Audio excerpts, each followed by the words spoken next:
আজকে যে টাইপের কোয়েশ্চেনগুলো ডিসকাস করবো, আমাদের একদম ছোট লেভেল থেকে প্রত্যেকটা ক্লাসের প্রয়োজন হয়।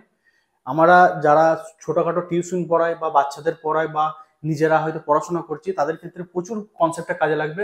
কারণ গতানুগতিক যে নিয়মগুলো আমরা শিখে এসেছি, সেই কনসেপ্ট ওয়াইজ করতে গেলে ভোর হয়ে যাবে, অঙ্ক তোমার টাইম শেষ হয়ে যাবে, কিন্তু অঙ্ক হবে না।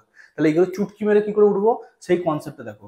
বলছে এই চারটা অপশনের মধ্যে কোনটা ক্ষুদ্রতম। স্যার বহুবার প্রিভিয়াস ইয়ারের কোয়েশ্চেনের চাকরির যে কোনো পরীক্ষাতে কোয়েশ্চেনগুলো পড়ে, কি করে ওড়াবো দেখো।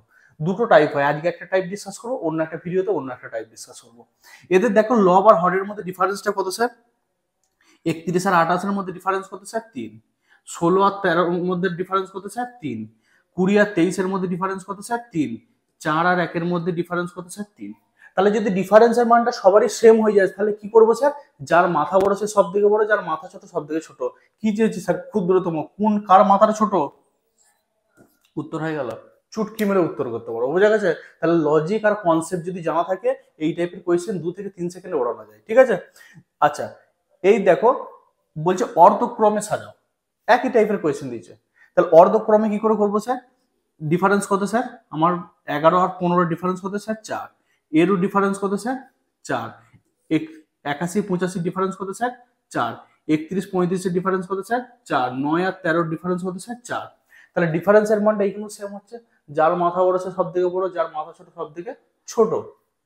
অর্ধক্রম বলেছে। অর্ধক্রম মানে জানি স্যার, মানেটা কি হবে?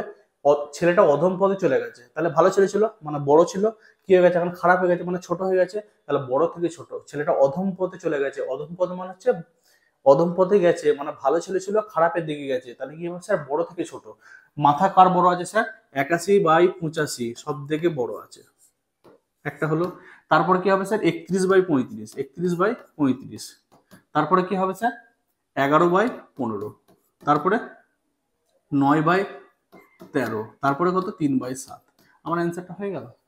যদি এই কনসেপ্টটা তোমাদের পুরোপুরি ক্লিয়ার হয়ে থাকে, যে ডিফারেন্সের মানটা যদি সেম হয়ে থাকে, তাহলে কি হবে? যার মাথা বড় সব থেকে বড়, যার মাথা ছোট সব থেকে ছোট।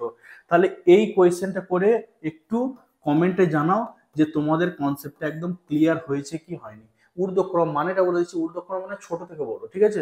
একদম কি অ্যান্সার আসবে কমেন্ট সেকশনে অবশ্যই জানাও।